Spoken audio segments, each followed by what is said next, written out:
we get back, remind me that we need to put some gas in the chainsaw for tomorrow. For these 7 young men, it's a night they'll both never forget and also struggle to remember. They've been working all day, chopping down the pine trees that cover these mountains. What they don't know is that their drive back to town will become a road trip like no other.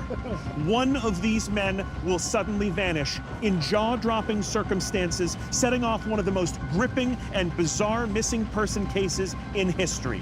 Pretty soon, people all across the country and the world will be asking, what really happened to Travis Walton?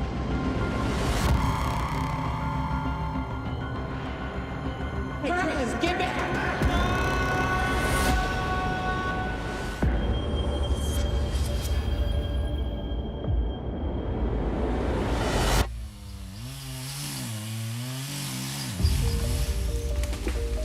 In the summer of 1975, Travis Walton is a member of a 7-man logging crew hired to thin out trees in the Apache Sitgreaves National Forest.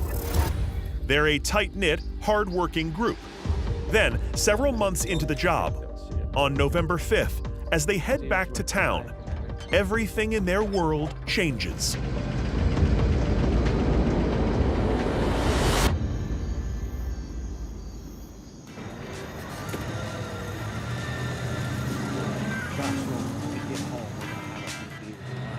As they drive along the rocky forest road that they've traveled countless times before, suddenly the men are stunned by a large, mysterious object floating in the sky.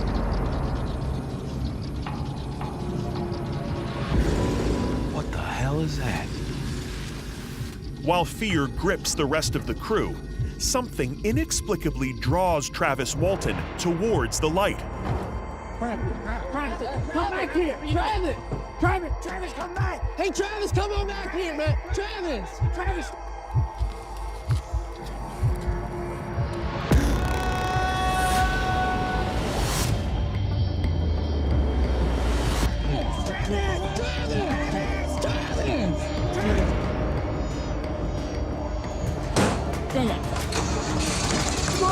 Gripped with panic, his friends flee the scene.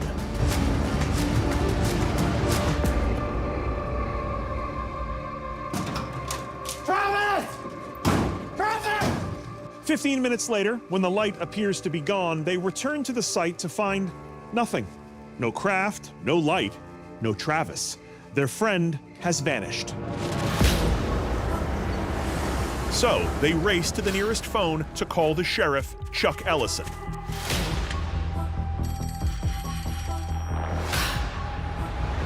Our friend's being taken. Though he's skeptical, Sheriff Ellison accompanies the men back to the scene. Travis, come back! Travis! But after a search that drags late into the night, they're forced to call off the hunt as the temperature plummets. If Travis is out there somewhere, he's in for a brutally cold night.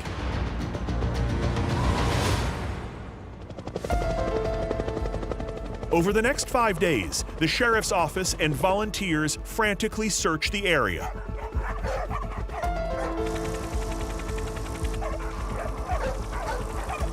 In an odd moment that would become relevant decades later, the logging foreman and others recall an investigator using a Geiger counter. When they test the men's hard hats, the needle jumps way up. But let's file that away for now, because this small logging crew is about to have their feet held to the fire. 3 days after Travis goes missing, the sheriff's department administers polygraph tests for the 6 loggers. The men deny any involvement in Travis's disappearance, and they all recount the same bright light in the sky. They pass with flying colors, but there's still no explanation for where Travis Walton could be. 5 days after Travis's disappearance, his brother-in-law receives a call. Hello? Who is this? It's Travis. He's stumbled to a payphone on the outskirts of a small town about 10 miles from where he disappeared. Travis, buddy, you're gonna be okay. When they find him, all he remembers is waking up earlier that night, lying flat on the road, with a light above him that disappeared.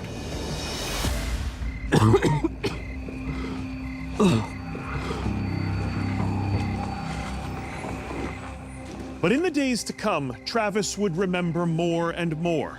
And what he remembers transforms this from a simple missing persons case to an out-of-this-world alien abduction nightmare, unlike anything anyone had heard before. When the word gets out to the public, newspapers all over the world run with the story, creating a feverish interest that will last decades. But doubters also come out of the woodwork.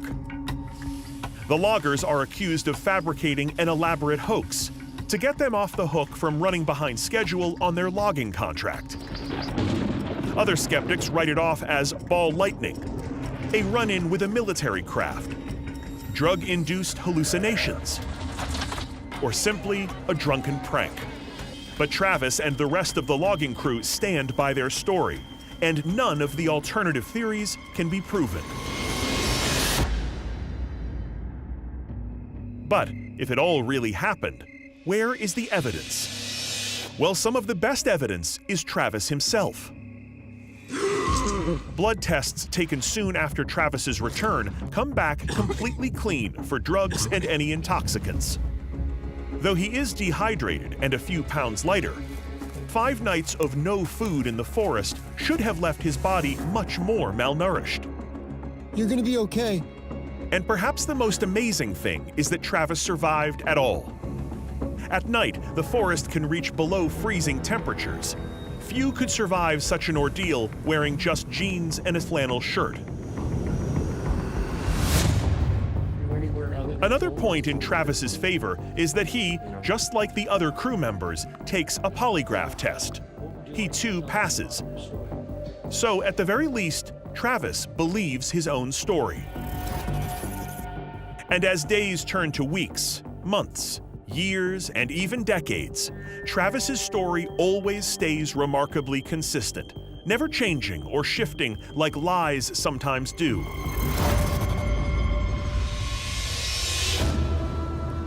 And Travis seemed genuinely honest that the event had affected him deeply when I sat down with him 40 years later. For years, the memory was so clear that every time I recounted the events, that I would re-experience that level of fear. My heart and respiration would go way up, and I would just be drenched in sweat after describing what had happened at that time. Well, thank you for letting us consider the facts. Thank you for sharing your story with us. I really appreciate it. The Travis Walton story has been a mystery for 50 years. It's not just Travis himself that makes his case compelling. His incident fits right in with Arizona's status as a well-known hotbed of UFO activity. On July 7, 1947, Phoenix amateur astronomer William Albert Rose captures 2 photographs of unidentified flying objects. April 3, 1952, above Marana Air Base near Tucson, a silvery disk is reported hovering. When jets scramble to intercept, the object disappears. And on March 13, 1997, thousands of people, including actor and amateur pilot Kurt Russell, report seeing a silent V-shaped, miles-long group of lights gliding over the night sky above Phoenix. The so-called Phoenix Lights is the greatest mass UFO sighting in American history, but it may not be a mystery for much longer. Thanks to an unexpected find at the original site, we may be able to reveal the remarkable truth of his story. In 2014, UFO researcher and former federal agent Ben Hansen returns to the clearing site of the original incident with Travis by his side to try and uncover any remaining evidence of the so-called UFO encounter. They located the exact spot of the supposed abduction, and, as it turned out, they found compelling new evidence that Hansen thinks could be the smoking gun. I regard the Travis Walton incident as the most well-documented case of alleged UFO abduction in history. But a lot of people dismiss UFO cases because they say there's no video of it, there's no hard evidence. In my previous careers of law enforcement, investigation, you have to approach things very methodically, as if you're going to present this in court. So when I went back with Travis to the scene of the original 1975 incident, it was very important that we actually process the scene like a crime scene. We quarantined an area boundary, we defined it, we mapped it out, we gridded it out. And that's when we discovered that the area that was surrounding where the craft was hovering had trees that seemed to have grown, like exponential growth compared to the other trees. And on one side of the tree, it's thicker, meaning those rings after 1975 were spaced further apart.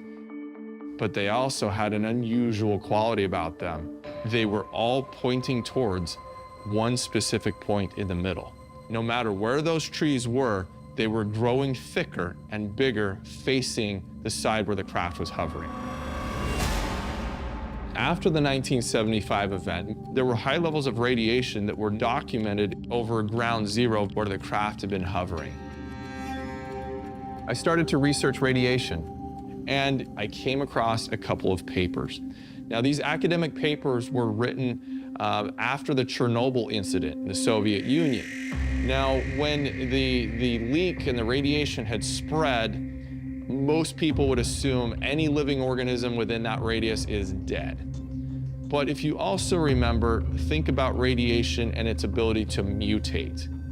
And what they found was there was a certain type of pine tree, and these trees were growing much, much quicker because there was residual radiation left at the scene. So I thought, this is compelling, because with the Travis Walton case, the side of the trees facing where the craft was is where the exponential growth and the wide tree rings were occurring.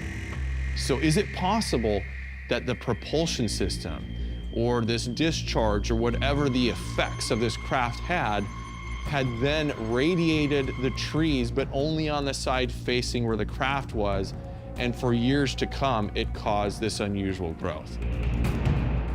So now we have evidence that seems to support the idea that something quite unusual happened in the forest that night.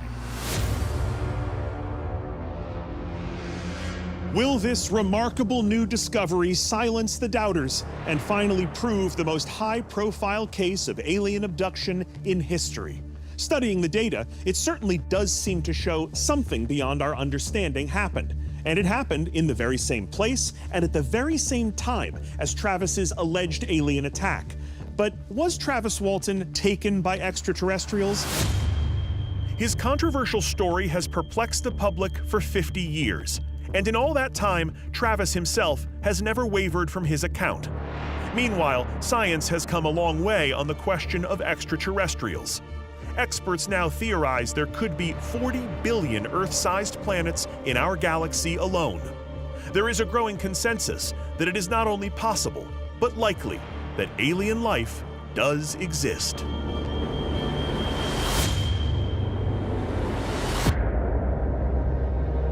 Our next file takes us from a tale of alien abduction to the story of a kidnapping at the hands of someone much more human and much more sinister. It's March 1st, 1932. In a New Jersey suburb, a man is putting his young son down to sleep for the night. But this is no ordinary father. He is world-renowned aviation pioneer and American hero, Charles Lindbergh. And the baby is his only son, Charlie Jr. What Lindbergh doesn't know is that soon his son will vanish into thin air. The tragic tale of the Lindbergh baby kidnapping captivated and confounded the nation.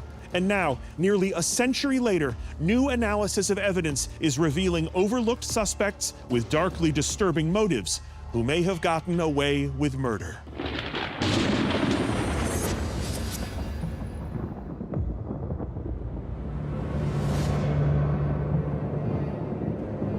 On an icy, stormy evening, an intruder slips through the window of Charlie Jr.'s second-floor nursery. And just like that, the boy is gone. When Charles and Ann Lindbergh discover their son is missing, they're terrified. They call the New Jersey State Police. When detectives arrive, they find an envelope with a ransom note inside. The kidnapper wants $50,000 for the safe return of Charlie Jr. They also find muddy footprints, but there's no blood and no fingerprints. Investigators also discover a ladder with a broken rung, suggesting the kidnapper snapped it while climbing up or down. When the press catches wind of the kidnapping, it sets off an international firestorm. Not a single bet is overlooked in the search for the most famous baby in the world. Because Charles Lindbergh is a living legend. In 1927, Lindbergh becomes the first aviator to fly non-stop from New York to Paris across the Atlantic Ocean. After he lands, he becomes the most famous man on the planet. And with so much fame comes incredible fortune. Lindy becomes one of the wealthiest celebrities in the world, making the Lindbergh family a target. Stealing Charles Lindbergh's son is an audacious crime, and police have little to go on. They launch a nationwide manhunt to locate the kidnapper and return Charlie Jr. home safely.